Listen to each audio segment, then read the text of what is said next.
Hello everyone, welcome back to my channel. In this video, I am going to discuss about the posterior triangle of neck. Now first, the boundaries of posterior triangle. Anteriorly, the posterior triangle is bounded by sternocleidomastoid muscle. Posteriorly, it is formed by the trapezius. Inferiorly, the boundary is made by the middle one-third of the clavicle. The apex of the triangle is directed upwards and it is at the superior nuchal line. The base is directed downwards and it is formed by the clavicle. Now, roof of the posterior triangle. The roof of the posterior triangle is made up of the skin, superficial fascia, platysma, and the investing layer of deep cervical fascia. So in this diagram we can see the investing layer of deep cervical fascia. This whitish area is denoting the attachment of investing layer of deep cervical fascia. Then in the fascia we have external jugular vein which drains major part of face and the scalp. It begins behind the angle of mandible by the union of posterior auricular and posterior division of retromandibular vein. So in the diagram we can see the formation of external jugular vein.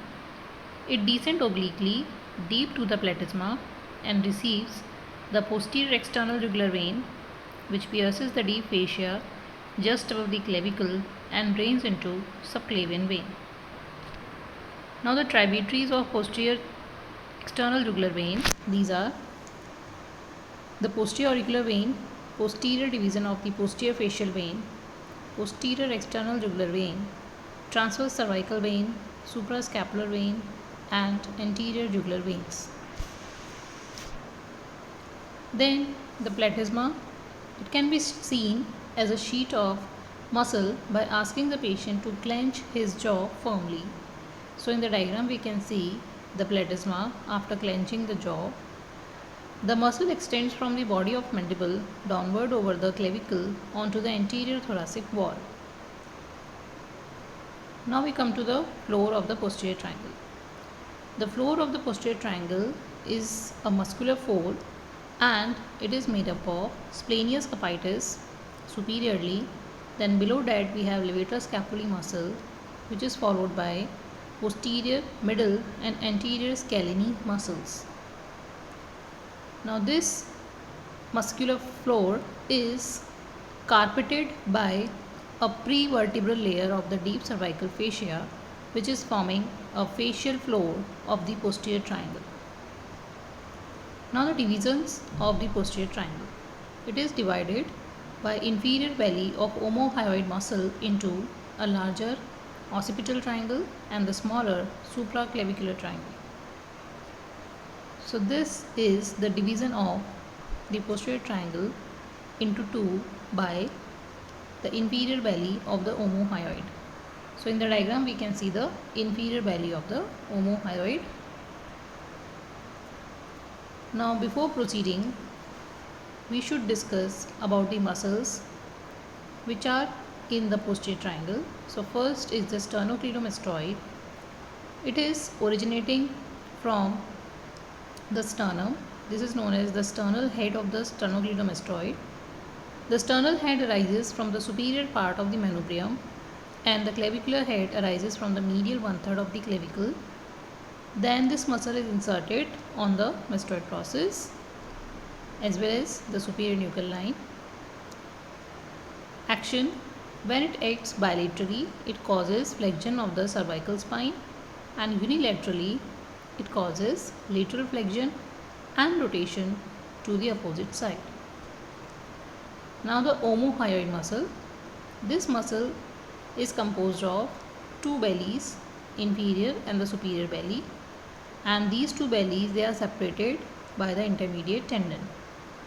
So the inferior belly arises from the upper margin of the scapula and it passes deep to the sternocleidomastoid and ends in a intermediate tendon, while the superior belly, it inserts into the lower border of the hyoid bone and the intermediate tendon is held by the deep fascia of the clavicle and the first rib. This is supplied by ansa cervicalis, that is C1, C2, C3, and the action of this muscle is depression of the hyoid bone. Then we have scalenus anterior muscle.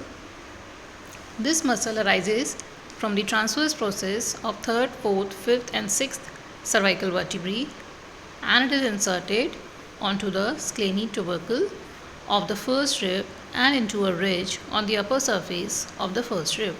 So in the diagram we can see the origin and the insertion points of the scalenus anterior muscle. It is supplied by anterior primary rami of C4, 5 and C6. The action of this muscle is the elevation of the first rib, lateral flexion and rotation of the cervical vertebral column. Then we have scalenus medius muscle.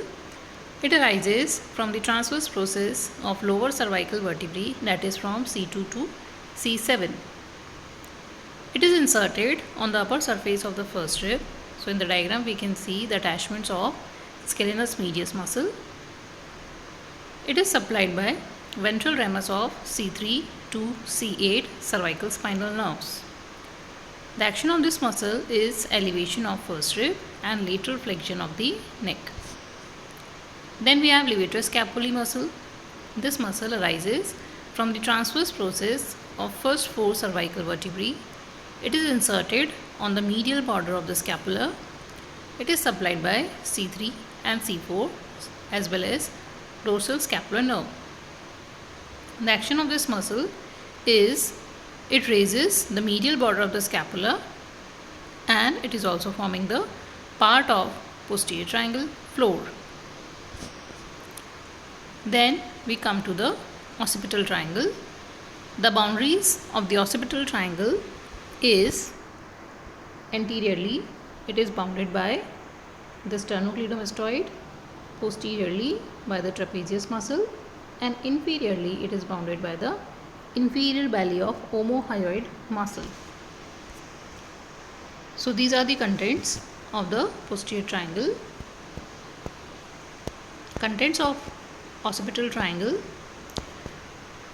First is the spinal part of the accessory nerve, C3 and C4 cervical spinal nerves, which are supplying the levator scapulae, trapezius muscle, dorsal scapular nerve, 4 cutaneous branches of the cervical plexus, upper trunk of the brachial plexus, superior cervical artery and occipital artery sometimes.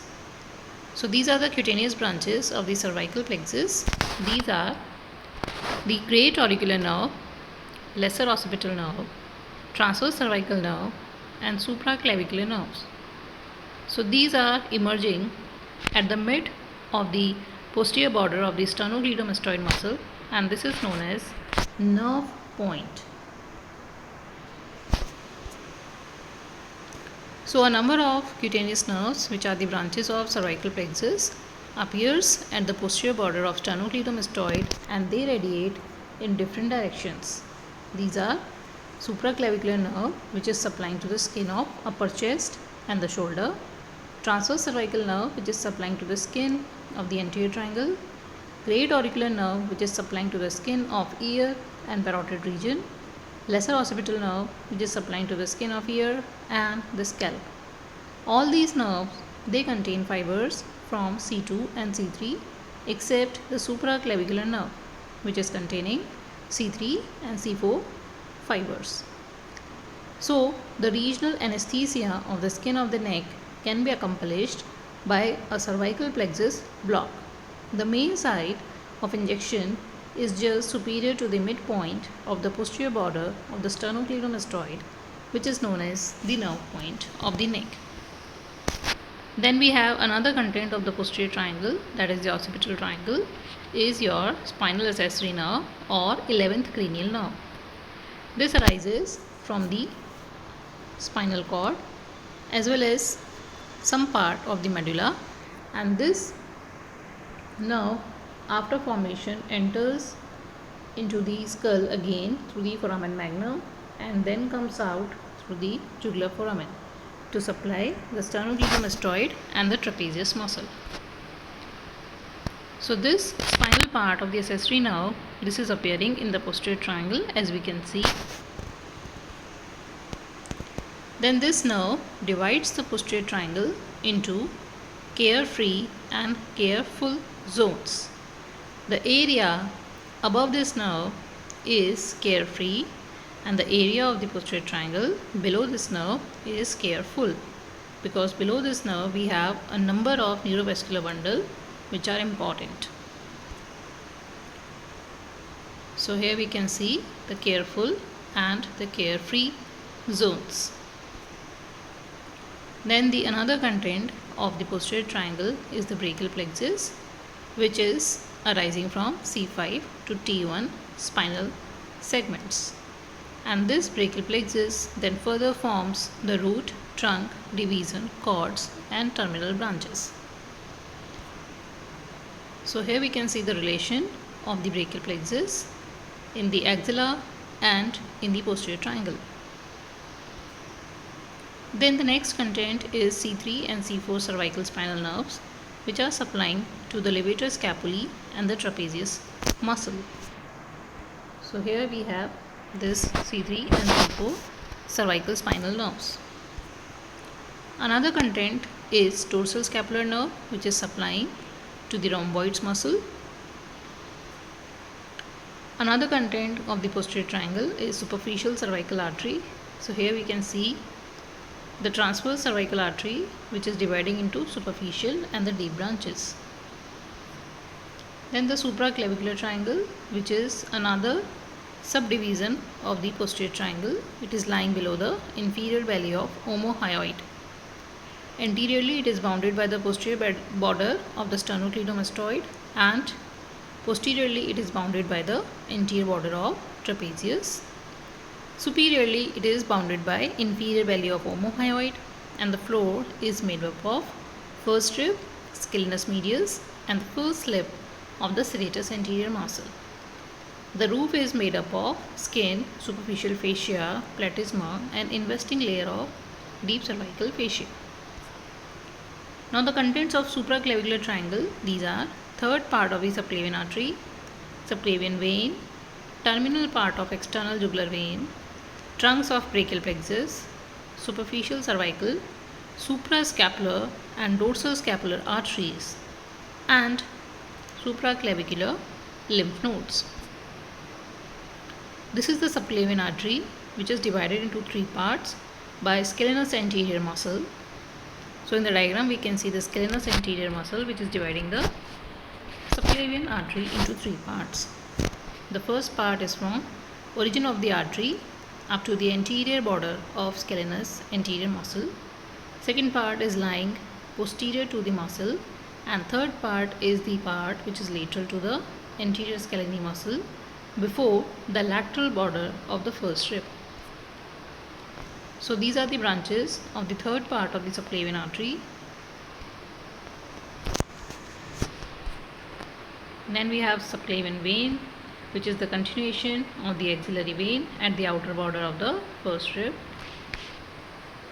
It joins the internal jugular vein to form the brachiocephalic vein. Here we can see the internal jugular vein, and this is the subclavian vein, which are united to form the brachiocephalic vein. This receives the external jugular vein, also the thoracic duct and the right lymphatic duct. Here we can see the superficial cervical, suprascapular and dorsal scapular arteries, which are the branches from the third part of the subclavian artery. Then we have supraclavicular group of lymph nodes, which are the another content of the posterior triangle. When these nodes, that is supraclavicular lymph nodes, on the left side they are enlarged, these are termed as Virchow's node, and these contain the metastasis of visceral or abdominal malignancy. Similarly, an enlarged right supraclavicular lymph node tends to drain the thoracic malignancies such as lung, esophageal cancer, as well as Hodgkin's lymphoma. Now we have applied aspects. First is a cervical rib. A cervical rib can compress the subclavian artery, which leads to ischemia, that is reduced blood supply to the upper limb. This cervical rib can also compresses the brachial plexus. Here we can see the compression of the brachial plexus by the cervical rib. So this will lead to pain, paresthesia and muscular weakness. If compression of the subclavian artery and brachial plexus is by hypotonic anterior scalene muscle, then it is known as anterior scalene syndrome. Then next applied it's the external jugular vein. This vein is distented in cardiac failure, and the injury to the vein in the region where it pierces the deep fascia may lead to air embolism. It should be noted that the wall of external jugular vein is adherent to the margins of opening of deep fascia through which it passes. Therefore, the vessel cannot collapse at this point, which can lead to air embolism. So here we can see the air embolism into the external jugular vein, which can lead to shock. Then we have subclavian steal syndrome. In this we can see the blockage of the subclavian artery. If there is the blockage of subclavian artery on one side, then the blood is compensated by the subclavian artery on the opposite side. This is known as subclavian steal syndrome. Then we have dysphagial lusoria. It is an abnormal condition which is characterized by difficulty in swallowing, which is caused by aberrant right subclavian artery. So in this we can see this aberrant right subclavian artery can be termed as lusorian artery. Then we have torticollis or wry neck. This is a rare condition in which the neck muscles contract, which causes the head to twist on one side. It can be congenital or acquired. So this completes our topic, the posterior triangle of neck.